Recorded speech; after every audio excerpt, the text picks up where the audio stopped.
So this evening we have Isela and Javier.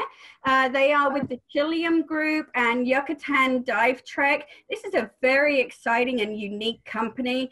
I've followed these guys now for a number of years. Ever since Javier purchased it from the old owners, I've been following this, and it's really, really exciting what they've been doing. A lot of people have heard or familiar with Cancun, as well as Cozumel and Quintana Roo. And some of you are familiar with the Riviera Maya as well. Once we start getting down towards Belize, Xcalac is very small and quite unknown, but very incredible. And there's the town of Mahawal as well. So there's an entire coastline that just offers some amazing diving and some really cool adventure trips as well. And these guys cover it all. So I'm really excited to share this destination with you tonight. So I am going to hand you over to Javier and Isela. Thank you, Cheryl. Thanks for having us. So we prepared a presentation, kind of run everybody over some of the different attractions that we have down here in the Caribbean side of Mexico, where we're based. So I'm just kind of going to run through some of the different locations. So like you said, everybody is familiar with Cancun, which if you see my cursor is right up here. But the Mexican Caribbean and the entire Yucatan Peninsula are super rich with a lot of natural beauty and things to do both in the water and topside. So a lot of comments that we get from our customers is that they feel like they're going on several trips all rolled into one. So as you go down the coast, everybody's heard of Cozumel, which is right here. And then right across, we have the Riviera Maya, which is where all the cenotes are with all the cavern diving. And just like you were saying, we have all of this coast down here, which is kind of unknown. So we have this really cool resort down at the very tip of the peninsula in a little town called Xcalac, which is in a marine park. And we do diving in the Xcalac Marine Park as well as the Banco Chinchorro Biosphere Reserve. So we organize trips that are basically kind of like dive safaris, where people are staying at 2 or 3 different locations over the course of a week to 2 weeks. And they're doing some cenote dives, some ocean dives, maybe doing some big animal encounters during the different seasons. We have crocodiles, whale sharks, bull sharks, sailfish, all sorts of cool things. And then maybe spending some time topside exploring some of the jungle lodges with the Mayan ruins and colonial cities and some of the Mayan cuisine and that kind of thing. So, you know, our headquarters, so to speak, is in Playa del Carmen. That's where we kind of like organize all of our different trips. However, we do organize trips all through the Yucatan Peninsula. So we organize one-of-a-kind vacations that change you forever. We're kind of like not necessarily just a dive company, although most of our products revolve around diving. We're a full-service tour operator, so we organize everything from when you land at the airport until you leave, all your transfers, all your lodging, all your activities, everything. Although most of our customers do drive themselves around, kind of like it's like independent travel, but we help with the pre-trip planning and the itineraries and other reservations, and everything's taken care of. And we also have on-site support. Basically, when our customers are on the ground, there's a hotline that they can call in case there's any issues with any of the reservations or the car or the diving, or God forbid, some sort of emergency that we can help them with. So I'm going to play a little video.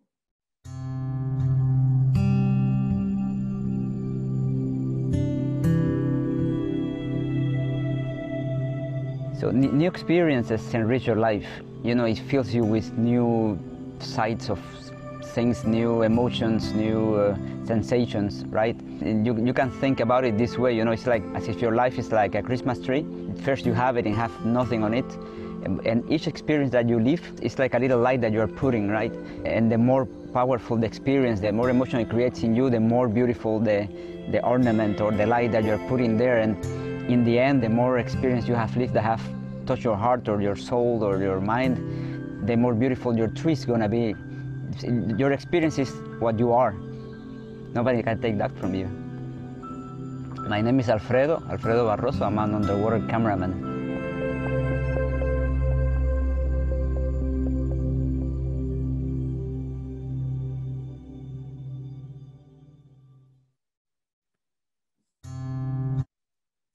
Okay, so that's just kind of like a little video that we have just to kind of give everybody a little taste of what we have down here. So that you can see we have everything from reefs to caverns, big animals, topside stuff.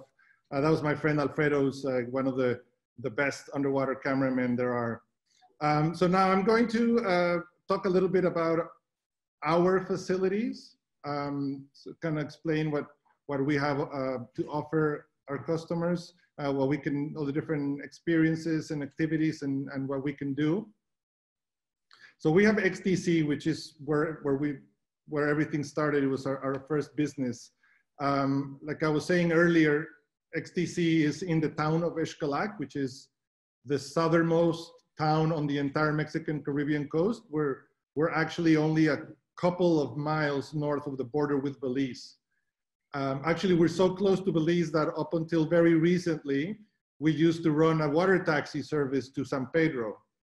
Now, the new government changed some of the regulations, and since we don't have an on-site immigration outpost, they temporarily stopped those trips. We're working with them so that maybe in the future they can have an immigration officer on site so that we can start those again. But it was very cool because we were able to combine a trip to Xcalac and the Blue Hole and Belize in the single trip. Now we can still do it, except it's a little bit further, have to drive a couple hours, but it's still very close to the border. So you can see here, it's like a little resort. Everything is self-contained. We have our own private 80-meter pier. We have an on-site hotel. We have 6 boats and a full-service dive center. So I'm gonna play another video.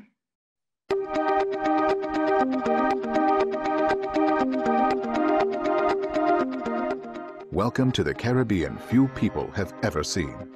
With miles of pristine reefs, shallow water shipwrecks, bottomless deep well dives, and an array of big animals and other exotic marine creatures, Mexico's best diving is just a few hours drive down the coast from the crowded Riviera Maya, though it feels like worlds away.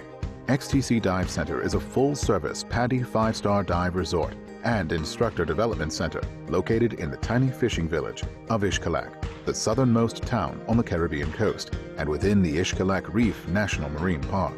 This unique ecosystem offers dozens of fantastic dive sites, only 5 to 30 minutes from our pier.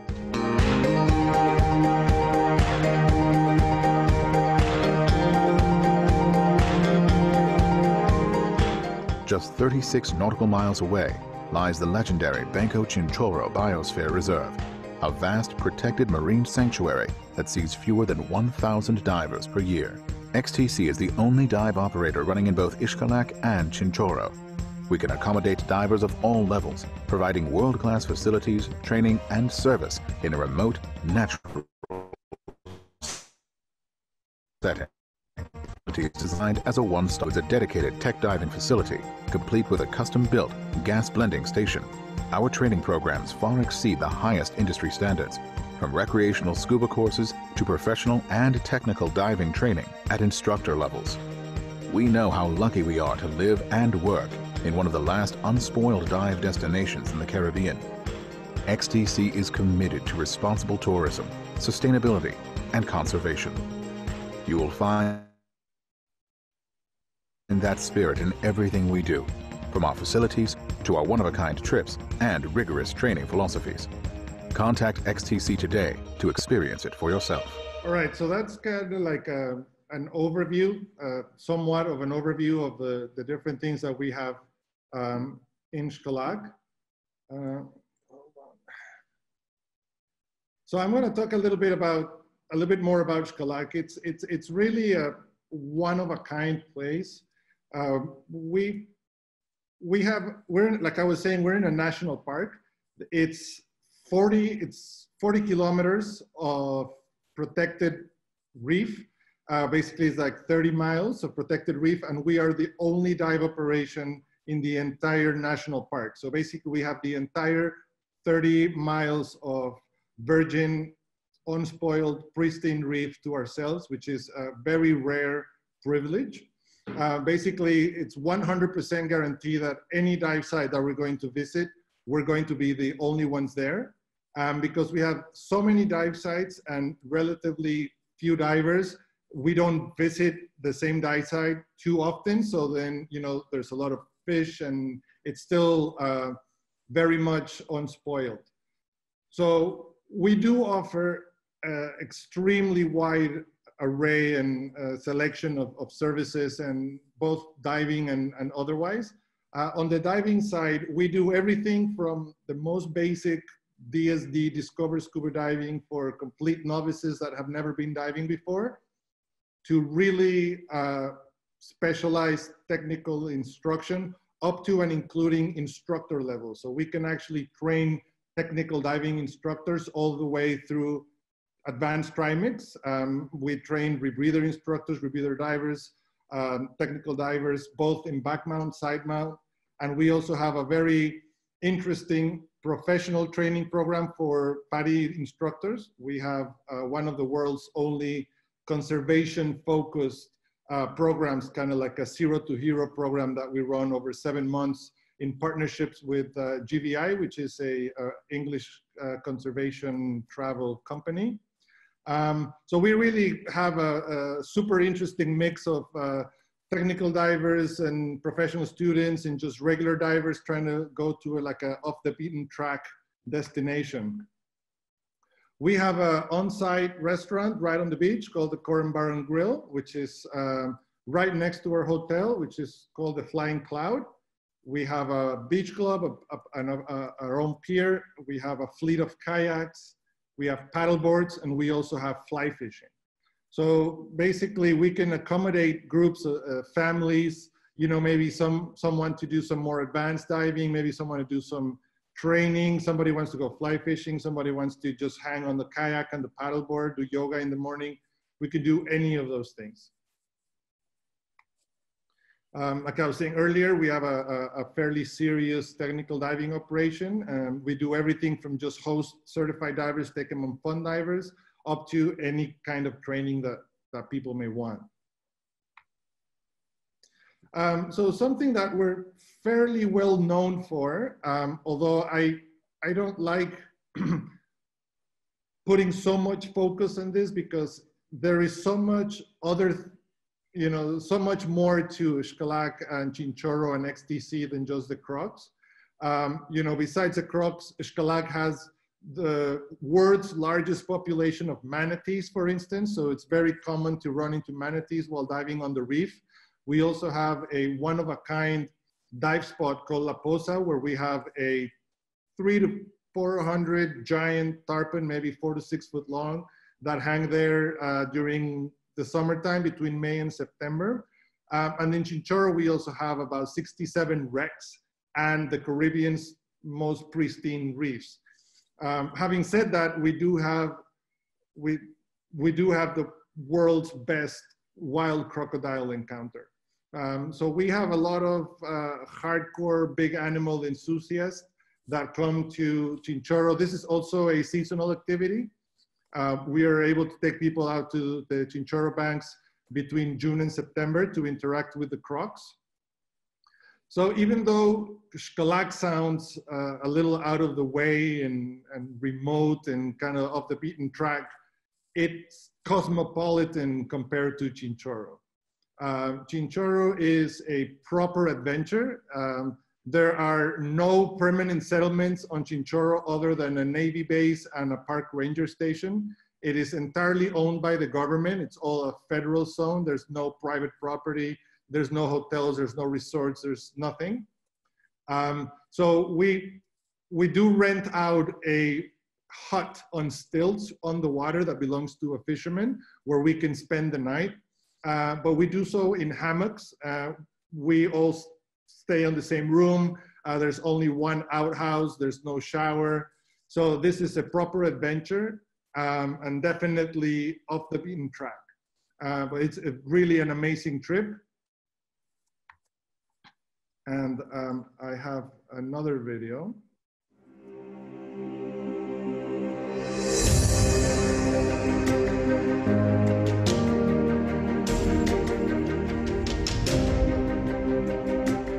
How did it all start? Well, it was actually kind of almost an unspoken dare between myself and Javier Salas, who's the owner of XTC Dive Center. We've been running dive trips out to Chinchorro for many years, and during our surface interval between dives, when we have lunch, we guide all of our clients around the central island.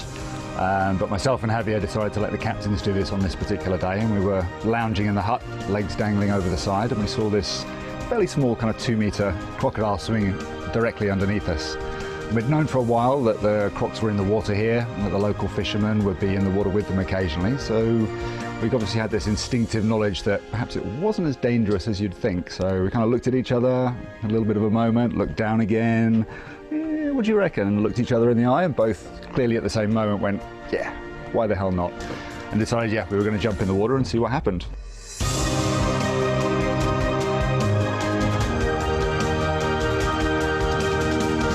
So grabbed a pole and a lionfish spear and basically very gently lowered ourselves into the water with a mask and snorkel, expecting the worst to happen. But 10 or 15 minutes later, all we'd had was an amazing experience of this crocodile just swimming around us, just doing its thing in this natural environment. And so that's really where the whole idea started.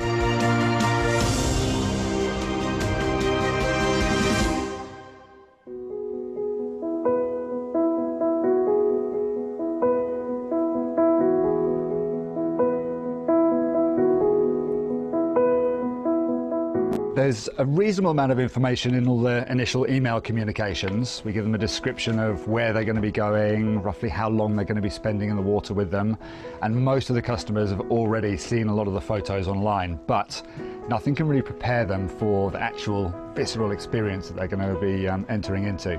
It's not until we actually get here and they see the environment, the kind of the fishermen's huts, the beautiful clear waters here, that they start to realize exactly how it's going to be. And the briefing itself is deliberately oriented towards almost putting a little bit of fear into people, because we want people to respect these animals. We have some really good kind of safety protocols in place. There's never ever been an instance where a crocodile has actually managed to get into contact or even come close to hurting someone. So I think from the customer's perspective, there's a whole load of anticipation, a little bit of nerves, perhaps even a little bit of fear, and then this incredible feeling of, oh wow, this is just absolutely mind-blowing when they get in there and they're just a few feet away from one of these incredible creatures.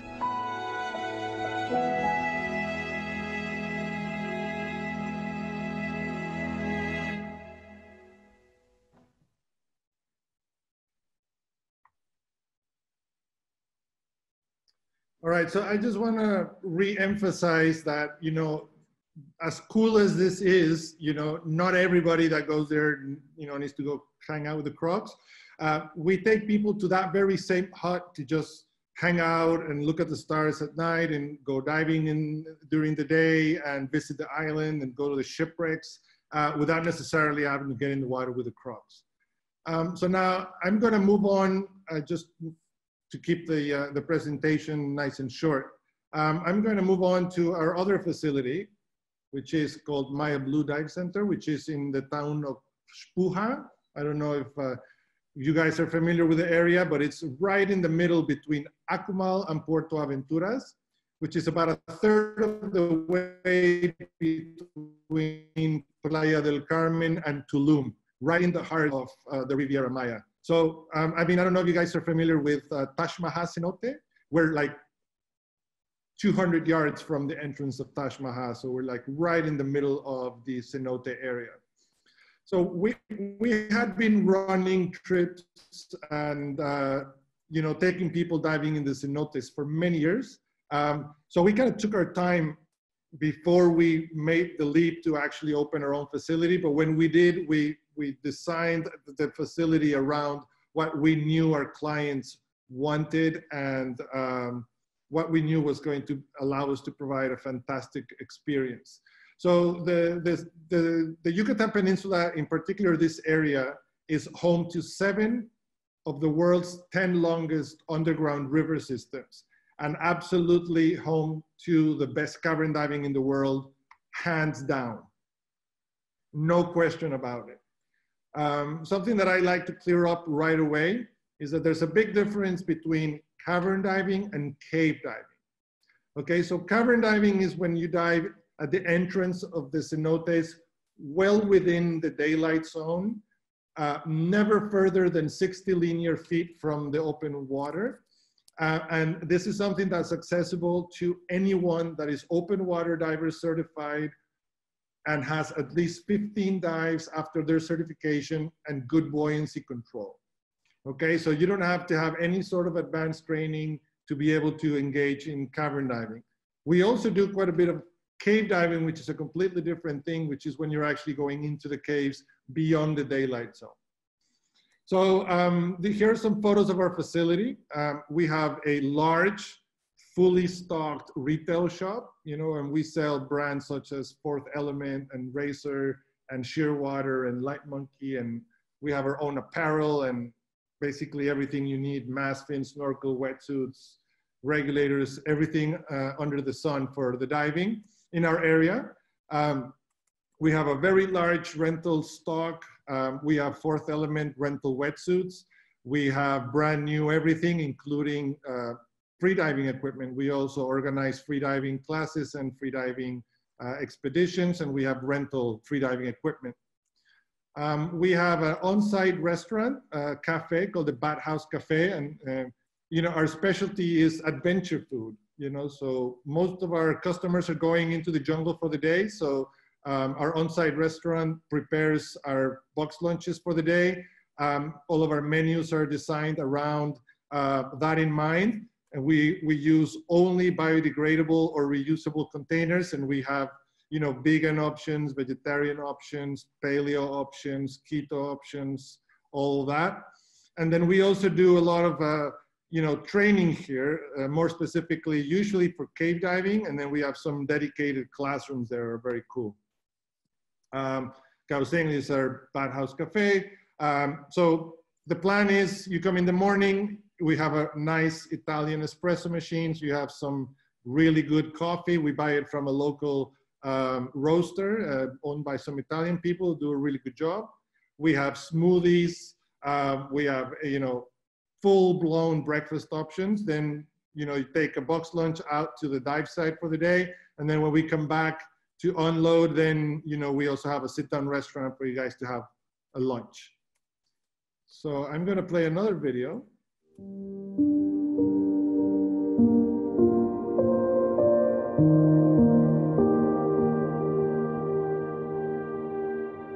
Beneath the jungle, the Yucatan Peninsula is home to the world's largest underground river systems, which are accessible through cenotes, or sinkholes.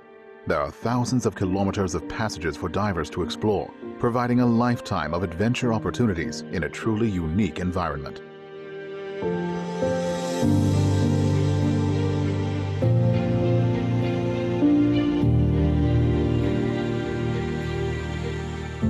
Within an hour of our cave diving hub near Puerto Aventura, there are hundreds of very different dives available, ranging from huge power cave passageways and intricately decorated shallow caves to side mount caves and stunning haloclines.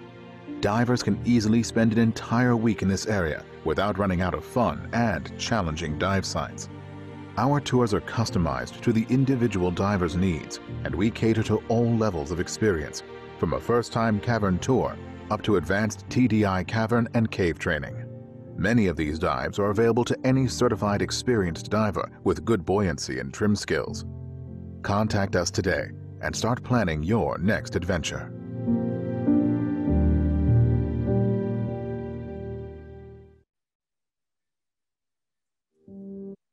Okay, so I mean, as you can see, you know, there's a little bit of everything. You know, there's some wide open cenotes, you know, not cavey, quote unquote, at all.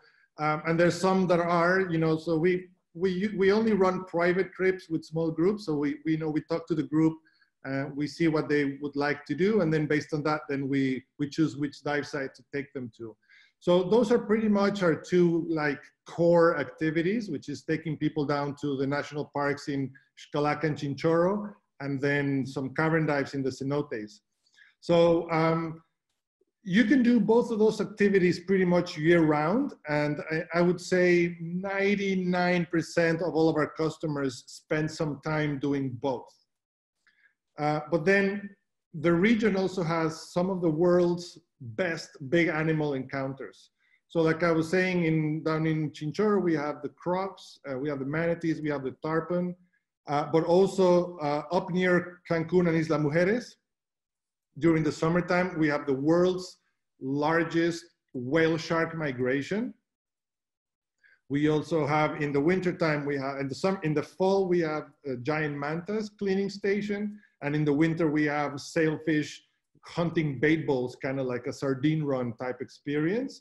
And down in Playa del Carmen, we have one of the world's best shark dives. It's a bull shark feeding dive.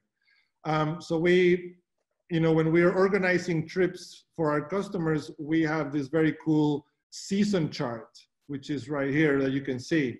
So we work with a module system, and then we have a season chart, so you can see what we have going on during the different months of the year, so that you can either know what's available during the time you want to travel, or you can know to plan your trip based on a particular activity that you want to do. So for instance, if you are hell-bent on swimming with whale sharks, then you know that you need to plan your trip for July and August, which is the peak season for whale sharks.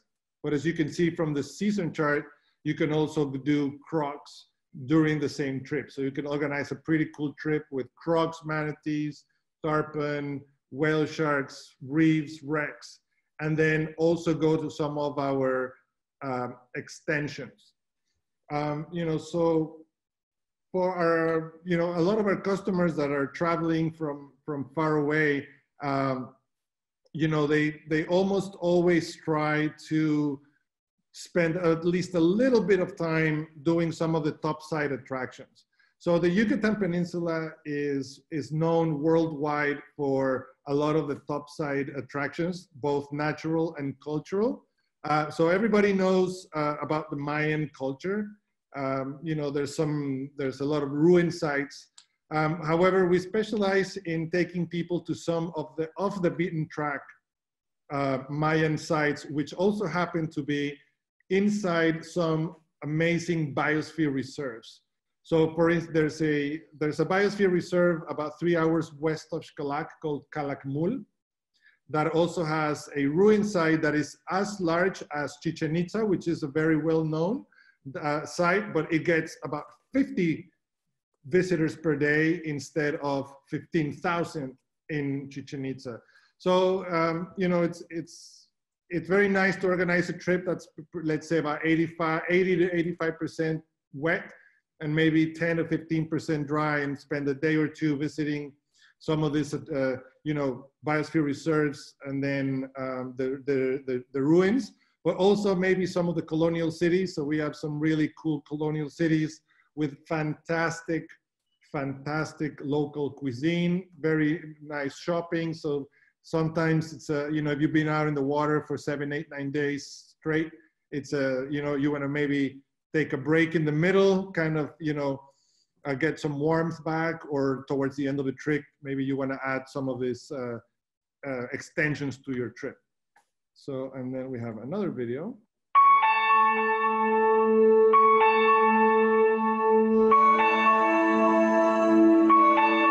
New experiences are important because they broaden your horizon.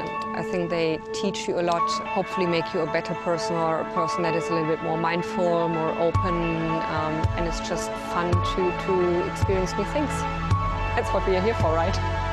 My name is Judith Hopper. I am a PR and marketing consultant. Christoph and I are in Mexico on a familiarization trip to explore the different variety of their portfolio, from culture, land-based activities down to the diving. My name is Christoph. I'm a journalist on the one side of the business. On the other side of the business, we have a PR agency. Traveling and working with my husband is much better than I initially thought. It's actually very nice to do something that you really love and care for, and do it with the person that you love most in your life.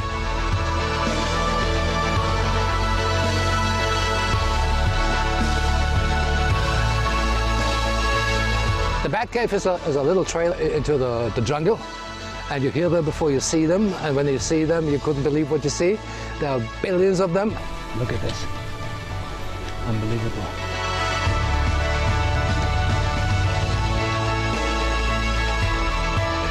And then we went to Caligmur, and there's no one. You can see everything you want to see. You're almost alone. You're standing on the pyramids. You can not only watch them from a distance, you can even get into them. The whole area is unbelievable. And you just think of how old everything is. It was really, really a really, really nice experience. On our trip, we also visited quite a few colonial towns. One of the highlights was Izmar, which is a town, basically all buildings are painted in yellow. You have cobblestone streets, you have an old monastery. It's really its own pace in that village. Hardly any tourists, no one tries to sell you anything. It's awesome food, very, very unique atmosphere there, very nice experience.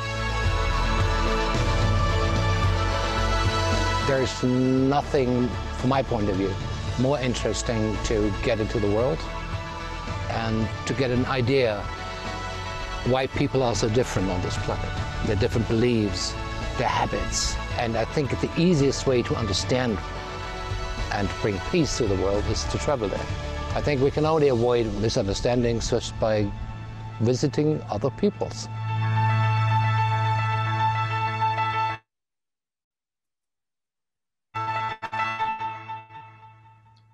Okay, so I think that's all I have for the presentation. Basically, just a quick recap is, we organize the trips throughout the entire Yucatan Peninsula, and we focus on the remote national parks down south in Xcalac and Chinchorro, plus some cenote diving. And then on top of that, we usually add some big animal encounters or extensions to either the jungle or some of the colonial cities, and that puts together a really cool trip, usually between 9 and 14 days.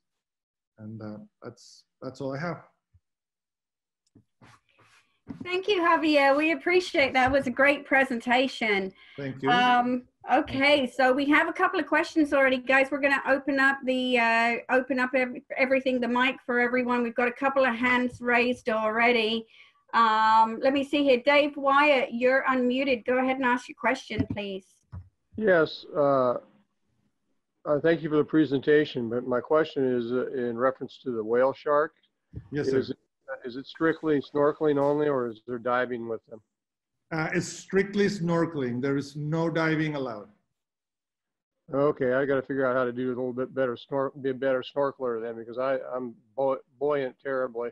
The whale sharks are feeding on bonito eggs that are on the surface. So all of the whale sharks are directly on the surface. There's no need to submerge yourself.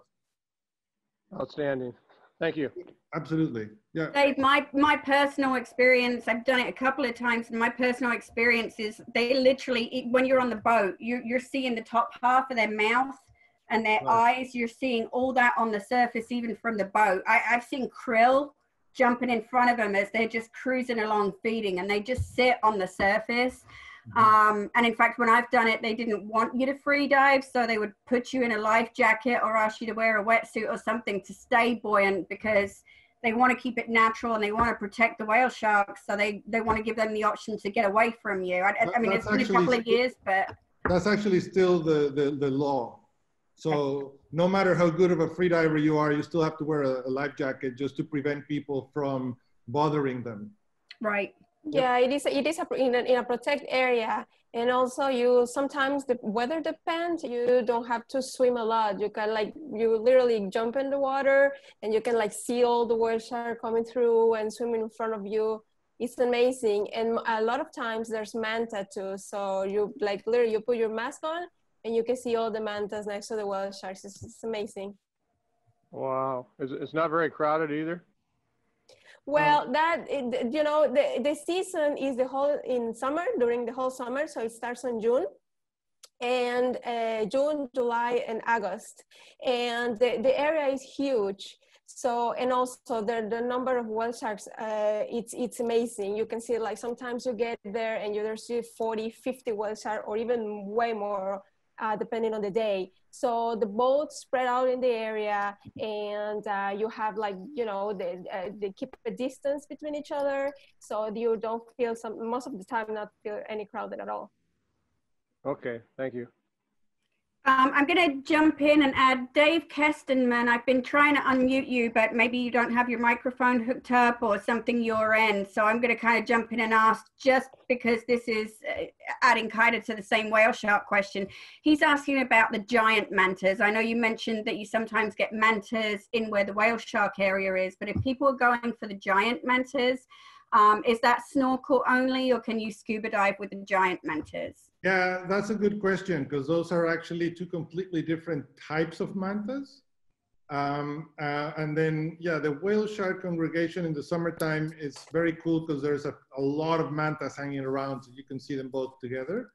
But there is a separate giant manta cleaning station experience that only happens during the fall. It's a relatively short season between September and November, maybe 6 to 8 weeks. And it is a bit of a hike. I think it's about 30 nautical miles offshore on a seamount. And you have to scuba dive down to 80 feet. And there is quite a bit of current. So that does require some experience. So you have to be at least advanced open water certified, and we recommend a little bit of experience with dives deeper than 60 feet and some current. Thank you. Yeah. Aaron, I've unmuted you because while we're still in the manta and whale shark range of questions, I'm going to unmute you and bring you in. I know, Reiko, you've been waiting a little while, and a couple of others, but I just wanted, while we're kind of staying on the same topic, let's bring those questions in. So Aaron, I tried to unmute you also, and same thing, either your mic's not allowed or you have to unmute yourself. So I'm going to go ahead and jump in there real quick. Aaron asked— just unmuted. Oh, okay, Aaron, go Yes. ahead and ask your question. Yes, I was wondering if I have to be certified to scuba. I do have, my whole family is certified. I'm the only one that is not. I just didn't know if that would be something that I would have to get before a trip like this.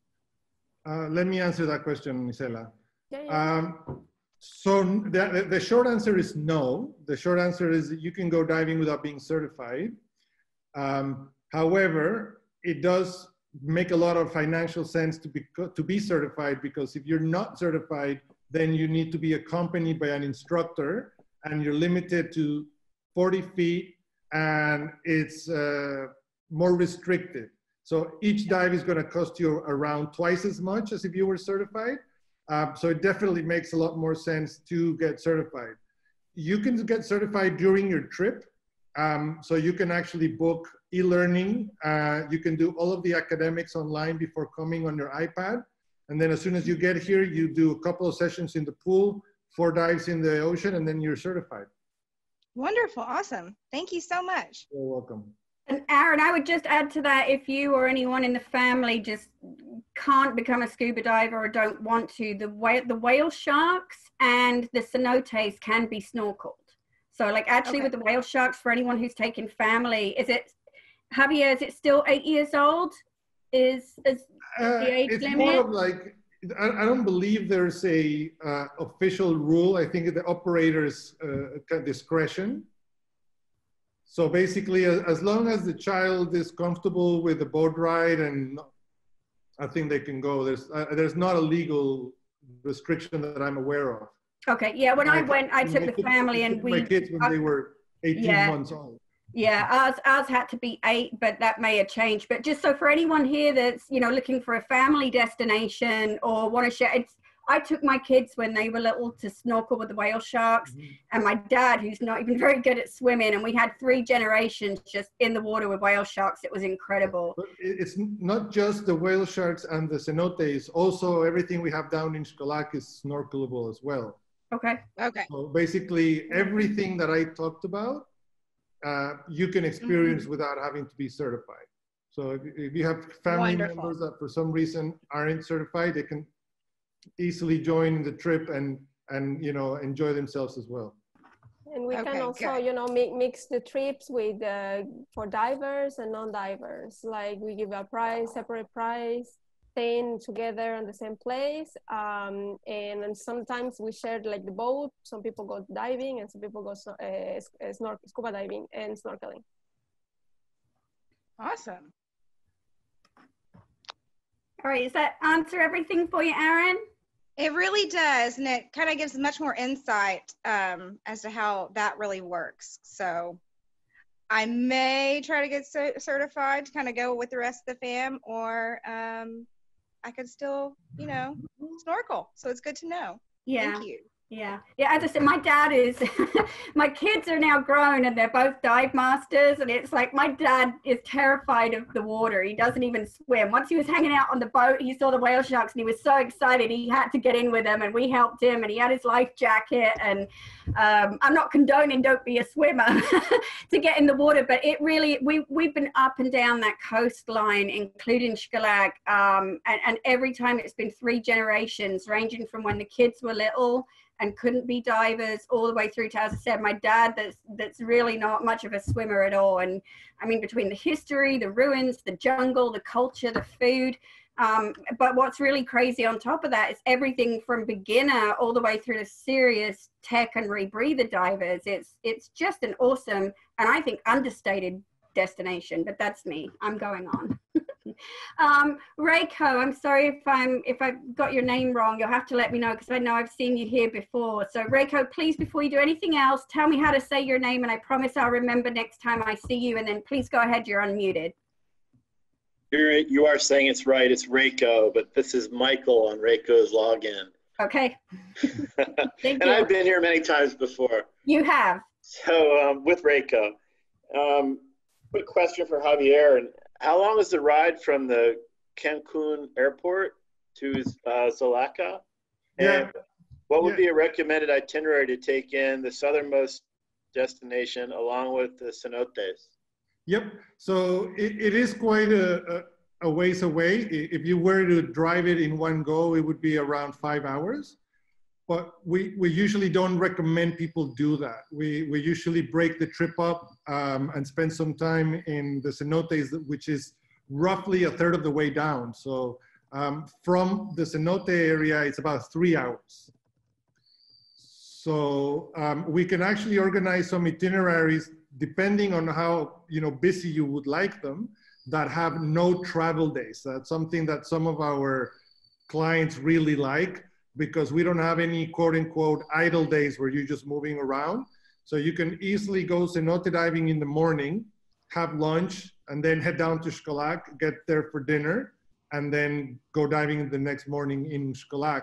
And then same thing on the way back. You can go diving in the morning in Xcalak, have lunch, drive back, and then you can go cenote diving the next day. So usually ideal itinerary would be to fly in, let's say on a Saturday, make your way down to the cenote area, do some cenote diving Monday and Tuesday, then Tuesday afternoon, drive down to Xcalak, dive in Xcalak Wednesday, Thursday, Friday, head back on Friday, and then maybe go to the colonial cities on Saturday, Sunday do the whale sharks, and then fly out on Sunday night or something along those lines. Sounds nice, thank you. Absolutely.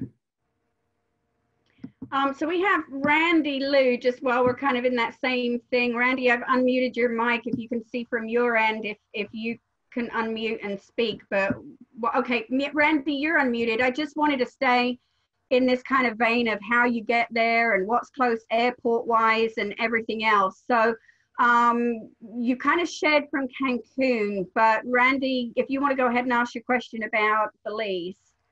Yeah, is there an easy way to get there from either Ambergris Key or Corozal? Right. It's kind of frustrating because we're only about 40 miles north of San Pedro. So if you were able to take a boat, you could be on our pier in an hour and change from Ambergris. However, we can't do that at the moment because of immigration. So you have to go the long way around. So you would have to take a water taxi from Ambergris to Chetumal. Takes about an hour and 20 minutes. And then we would need to arrange for a transfer from Chetumal to Xcalak, which is about an hour and 45 minutes. So altogether, you're looking at about 3 to 4 hours transfer.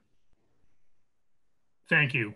You're welcome. And then from Corozal, it's the same. You have to take a water taxi from Corozal to Chetumal, which is closer. It's only about half hour, and then do the same thing. Okay. So it'd be a lot faster. You're looking at just over 2 hours from Coruscant altogether. Okay, Randy? Okay, thank you. All right, you're welcome. I did do that. It was open for us, so we actually did kind of pile in a little speedboat and go down to Ambergris Caye for a day trip. It was very, very cool. Yeah, so I hope they open it up again. We're hoping that we can resume that sometime in the future, yeah. Well, if anybody's interested in the trip down the road, you know, things change all the time. We'll definitely keep an eye on it because, as I said, it's something I've personally done, and it's kind of a fun, cool day trip. It is. And I mean, there's like you go through. It's like a cut from an old historic kind of Mayan channel or something that was very historic. It's also very cool. Yeah, dolphins escorting you and stuff. It's cool. So if that changes, we will certainly let you know. And kind of, I would encourage that as a day trip if it can work out. Mm-hmm. So Lona, you can try and speak. I know you said you don't have a mic, but I am showing you're unmuted. Are you there, Lona?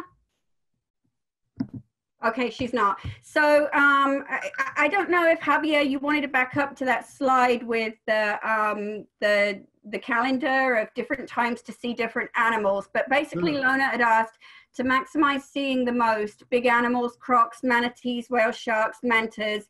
What month would you recommend? You know, I have a soft spot for all of it, but I think realistically, if you wanted to maximize the big animals, you would probably want to come in the summertime between July or August. So I'm going to go to that slide. Can you see my screen? Yes. Yep. So right here, we have whale sharks and mantas. We have crocs, manatees, and tarpon in Xcalac. So you can see whale sharks and mantas, crocs, manatees, and tarpon, plus the cenotes and the reefs and the wrecks, all in like a week's worth of diving. Very nice. Mm-hmm. Okay, so far I don't see any more hands or any more questions. So I think we're kind of winding down a little bit. Oh, we've got one, Glenn Sud. So you are unmuted. No, you're not. Here we go. Glenn, it's not allowed. There we go. Nope. We're trying here, Glenn. I'm trying to get your mic going. Okay, how about now? Yes. Okay, so couple questions. What about the length of time for like a standard vacation? I have been to most of those places already. Okay. And you know, I'm all about diving. I want to get as many dives in as I can in as short a period. So maybe a week or two, or? So something that's very popular with our American customers is, you know, flying in on a Saturday and then flying out the following Sunday, because that way you only have to take 1 week of work. So if we do it that way, you'd be able to get solid 7 days of diving. Okay. So you dive on Sunday, then Monday through Friday, then Saturday, and then fly out on the following Sunday. Okay. Having said that, you know, if you're able to take a few more days, usually some of our clients coming from Europe or further away, they spend a full 2 weeks in the area. Oh. And about how many dives would we expect to be able to do? So let's say, you know, the standard is two dives a day for 7 days. So you'd be looking at 14 dives. Having said that, we can definitely schedule in more than that. Absolutely. Okay. We have some people doing 3-4 dives a day. You know, we usually plan on 2, but there's no limit to, you can think of it as a land-based liveaboard with unlimited diving options. Great. And what about with this COVID stuff? Is that? Well, well, our government is, you know, we've actually been directly involved in a task force with our state government in determining some of the protocols that are going to be applied post-pandemic, I don't want to say post-pandemic, post-quarantine, because they're going to lift the quarantine sometime during the first 2 weeks in June. So pretty soon they're going to let us open again. Luckily, given our setup, we're already pretty friendly with all of the social distancing protocols, because we usually run very small groups, you know, small boats, small groups. Only the bigger, you know, the operators that run large boats with, you know, 20, 30 people on them are the ones that are going to be most affected. We already comply with a lot of the regulations, which is, you know, few people in the facility, spread apart, you know, not crowded. So we're just going to have to make some changes to like some of the sterilization of the equipment, you know, maybe some masks, you know, hand washing, but some mostly unintrusive protocols that we're just gonna have to implement. You know, maybe instead of having 8 or 9 people in a van, we can only have 5 or 6, so we have to bring a second van, things like that, but we can definitely work around it. Okay, that's good. That's great. It is, yeah. Looking forward to it. Did that answer your questions, Glenn? It did. I was, you know, I'm anxious to get in the water. It's been a few months. We are all. You and me both. And no, I'm trying to get in the water as soon as possible, but I'm holed up here in Southern California, and I actually haven't even been out of the house in months, a couple months. Right. Yeah. Well, you're in good company here, so. Yeah, I'm wondering whether. Oh, another question. So if I decide to go, let's say next year, in the summertime, I suppose. Like 2 weeks in the summertime, how much advance notice do you have to have in order to book?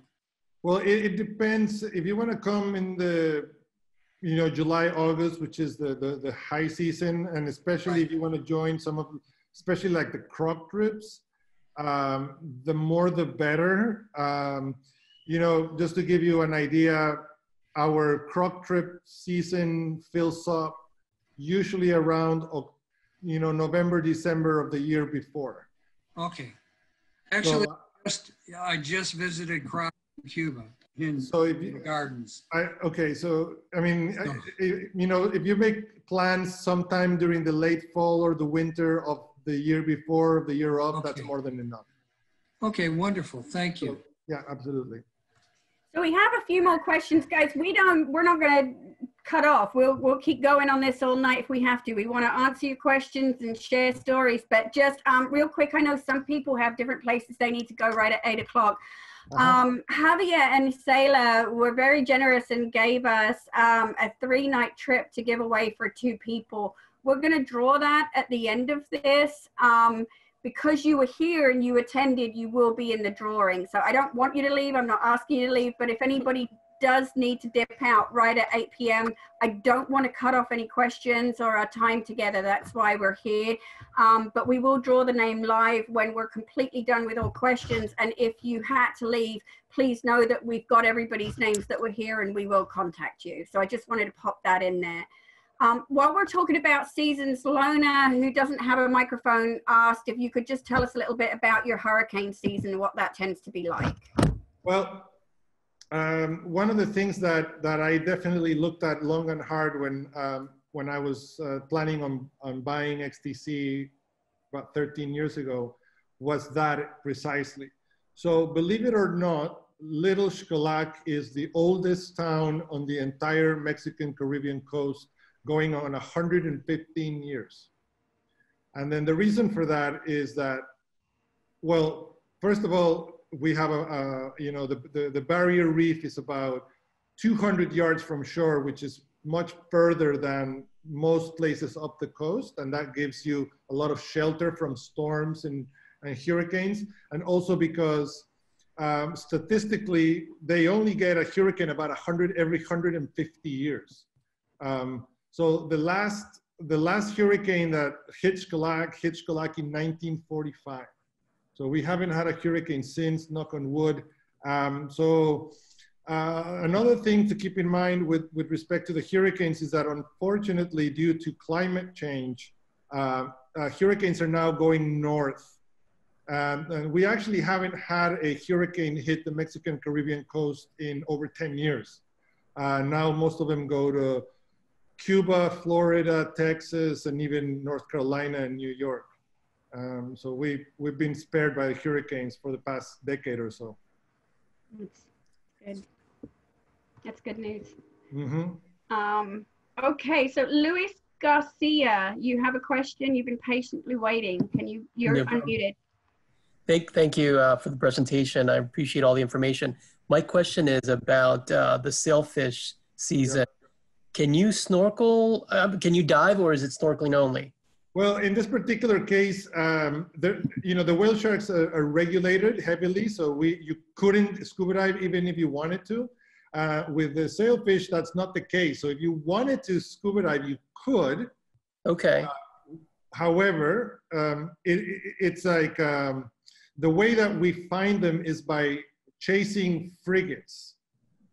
So you're on the boat and you're looking at the frigates diving down to catch the sardines. And then the captain places you on top of the bait ball, and then you just swim like crazy and try and see them. So the tank would just get in the way because the sailfish are feeding on the sardine bait balls that they drive to the surface. So they're basically at the surface or very close to the surface, and they're moving very fast. So if you're trying to dive with them, then you're most likely not going to swim as fast if you have a tank on. Okay. Well, but if you wanted to, you could, no problem. Okay. Just the option is a good thing to have. Mm-hmm. Quick question, second question, sorry. Could you fly in, get to Cancun airport around noon and then just drive all the way down to Xcalac in the same day? Is that an option as well? Yeah, no problem. It would just be a long day, but it's perfectly doable. Yeah, okay. No worries at all. Mm-hmm. Thank you. Yeah, for sure. Let me see here. Diana Riley, I tried to unmute you, but it wouldn't allow me. Diana is asking if shore diving's available. I'm going to assume that's down in Xcalac. Can you tell us a little bit about any shore diving opportunities? Yeah, Xcalac is a federal marine park. So one of the regulations is that all diving has to be conducted with a guide. So people can't do any diving independently. And then secondly, the reef is about 200 yards away. So it's a bit too far to swim to. So all of the diving is from boats. Okay. And if you are up in the Riviera Maya area where the cenotes are, is there shore diving opportunities there? No, I think the only place in the Caribbean where there is some shore diving is in Cozumel. So not on the mainland. So we don't have any shore diving on the mainland just because of the topography. It's a bit too far and, just not really, it doesn't really lend itself, plus the current. But over in Cozumel, there's a couple of places, but the area in general is not kind of like Bonaire where you can just kind of go, shore diving on your own. It's definitely more like a boat diving type setup pretty much everywhere you go in the area. Thank you. Mm-hmm. Michael, who's on Reiko's profile. There you go. You're not unmuted. Let me see. There you're unmuted, Michael. We're sharing the couch, by the way. So. Just curious about the crocodile dive and the minimum number of divers necessary to book a trip. Isela, you want to answer that one? Yeah, sure. The trip, the crocodiles trip, we do it for small groups all the time and only private trips. So maximum 6 people plus the tour guide. And then we do the whole package like Javier was saying. We can start from Cancun airport. We have the overnight in north in either Cancun or Playa del Carmen. And then we drive to Xcalac, and then we do the first day of local diving. and 3 days in Chinchorro, Banco Chinchorro at the Palafito, the hut, fisherman hut, and then 1 more day diving, and then come back.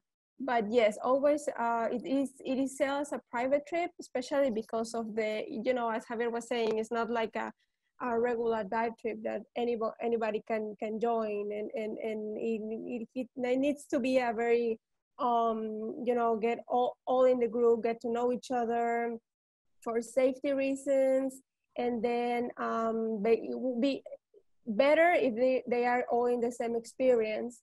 So yes, always small groups, maximum 6 people on it.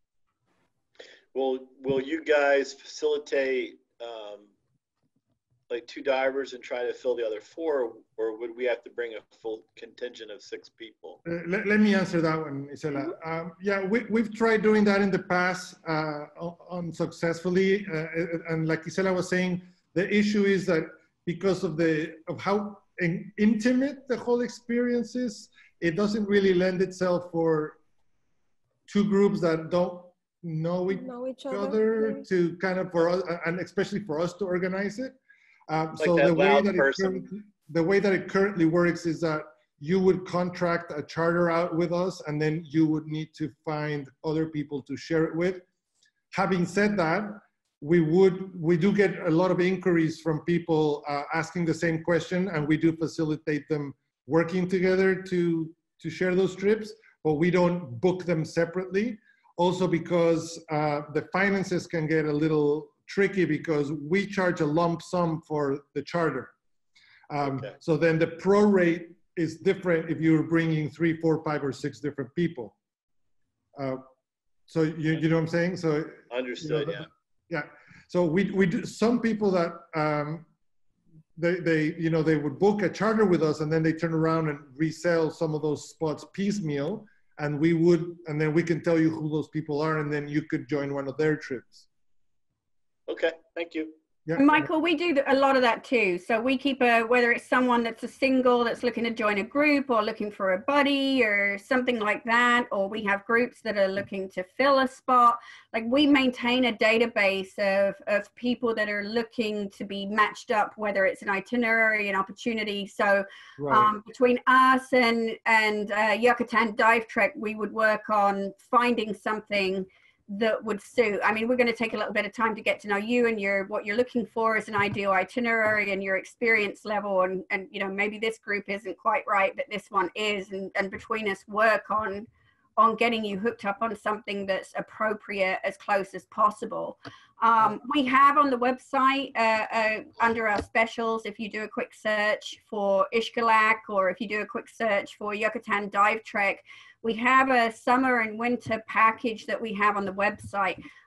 What we do is, you can see there's just so many options here, is we tend to craft everything. We get to know what you're looking for and create something especially for you. But we've put a couple of packages up there just as samples that hit these areas up and down the coast to give you an idea. And there's pricing there ranging from 2 people. I mean, if you've got it, we can even do a solo, but ranging from 2 people to 6. And you'll see that price difference because, as Javier and Isela said, you're paying for that single van, or you're paying for that single boat trip, or what have you. And obviously the more you divide it by, the more inexpensive it gets. So part of it just depends on sort of budget and what you're looking for versus, you know, what you're willing to compromise if there's another group. As far as the croc trips go, you know, probably not cost effective for 2, but once you get 4, then it's not that bad. So yeah, if you get 4 people, it becomes very doable. Yeah. Okay, good to know. Thank you very much. Yeah, pleasure. I have someone anonymous. I don't know their name, so I can't unmute them, but they had asked what would be an example of an ideal itinerary so they don't miss anything down there. I know that's going to depend on season, but if you want to give a couple of ideas. Yeah, if you would like to do that, then you would have to come in February and then again in July. Right. That would be actually very awesome. You know, so like I was saying earlier, like I would probably say that if you want to get the most in, you want to come in July. However, February is also really good. So in February, you can do sailfish, you can do bull sharks, and you can do everything else as well. So we have a very cool winter trip with sailfish, bull sharks, cenotes, you know, etc. And we have a really cool summer trip. So you're just gonna depend on whether what excites you more, whale sharks or bull sharks and sailfish. And so if I wanted to do like bull sharks, sailfish, come down to Xcalac for a couple of days, maybe do an overnight one way or another and do cenotes to break it up. Yeah. Do you say 9 days, 10 days, 12 days? I mean, obviously you're going to run out of time before you ever run out of things to do there if you were there for 6 months. Yeah, for sure. Isela, you want to answer that question? Yes, actually, it's one of you can take a look on the website packages that we put together. Over there we included like the must do activities like in summer and winter time. But yeah, during summer winter time, I would say like about 9 days will be perfect to cover you know, from north or from the arrival for sailfish all the way south, even Calakmul area, which you know, it takes about 3 hours driving from Xcalac to Calakmul. We usually spend 2 nights there and then come back on the way north. But yeah, I would say about 9 days. Let me complement that a little bit. It's like, you know, sometimes it just depends on how willing people, how willing you are to, you know, travel and drive and get up in the morning and you know, do things like that. You know, so some people, like someone was saying yesterday that, you know, they're all about getting stuff done. Then we can really build you know, a lot of stuff into 9 days. And then, you know, if you want to take it a little bit easier, then maybe stretch it out over a few more. But we definitely specialize more in organizing adventure versus vacations. Right, right. Yeah, and I would say that same area where I said about looking at the website, that's why we got that up there. So it's like there's a summer and a winter, and they're 9 or 10 nights, and that gives you a good sampling from north to south.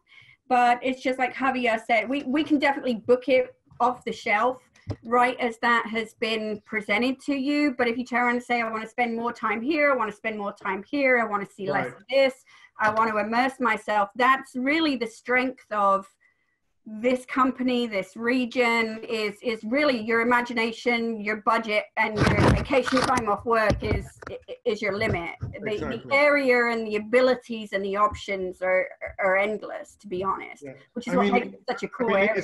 It's not really the norm, but we do regularly organize trips that are 20+ days long for people. Right. Yeah, we can customize pretty much anything, like from, you know, quick travel to Xcalac for 4 nights and till, like Javier said, 20 days trip or even a month. I mean, we have done it before, so. And the other side to this is, you know, Cancun, yes, it's a long way down to Xcalac, but it's a cool, fun thing and you can build stop-ins. Cancun has got a lot of flights and a lot of the time they're inexpensive. Yeah. So if it's like you really want everything else, but you hate that you missed the whale, you know, everything else in winter hits, but then you really want the whale sharks, you could immerse yourself for a week or 2 in the winter and then kind of just dip in, so to speak, into Cancun and do a couple of days with the whale sharks and then go home, you know, a second time that year or next year or something like that for a weekend as well. The airfare and the airline schedules for most places in the US allowed to go back a couple of times to really see it all. Yeah, and then, you know, something that's going to be important coming up with the changes in travel with the you know, the COVID protocols and all of this is that connections are going to become particularly tricky. So Cancun is incredibly well connected, and there's direct flights to Cancun from a lot of cities in the States. I would say most major cities have direct flights to Cancun, which is gonna, you know, make it a lot easier to travel to. And also with a lot of people being able to travel, work remotely, you know, we're starting to get a lot of inquiries from people wanting to come stay for, you know, 2 weeks, even 3 weeks, and then maybe doing some work in the mornings and maybe take some, kind of mix it up a little bit, and you can do a little bit of a workcation because there's good internet everywhere you go. It's, very well connected. Great. Linda, your microphone's unmuted. Okay, thank you. How long can you stay at Calakmul? Well, there's jungle lodges in Calakmul proper, so as long as you want. But for the average tour of the ruins there? Yeah, our company is very focused on diving. And then so the majority of our clients want to spend the bulk of their time diving. So let's say on average, our trips are 80 to 85% wet and maybe 10 to 15% dry, just because of the nature of our clientele. We're a diving. I like to make the difference between divers and tourists that dive. We cater to divers that come for the purpose of diving. So usually our clients only stay for 24 hours. There's a very cool experience called the Bat Cave, which you saw it in the videos, about 1 million bats coming out of a cave around sunset. So you're able to do a dive in the morning in Xcalac, a couple dives, then head over there and get there in time for the Bat Cave. Then, go trekking at night, maybe so you see some cool stuff. Wake up very early, go to the ruins, spend all morning there, have lunch, go to another ruin site after lunch, and then head back. So that's usually what most people do. However, there's multiple other things to do in Calakmul, and you can stay there as long as you want. We can organize activities there for up to a week without any problem. Okay, thank you.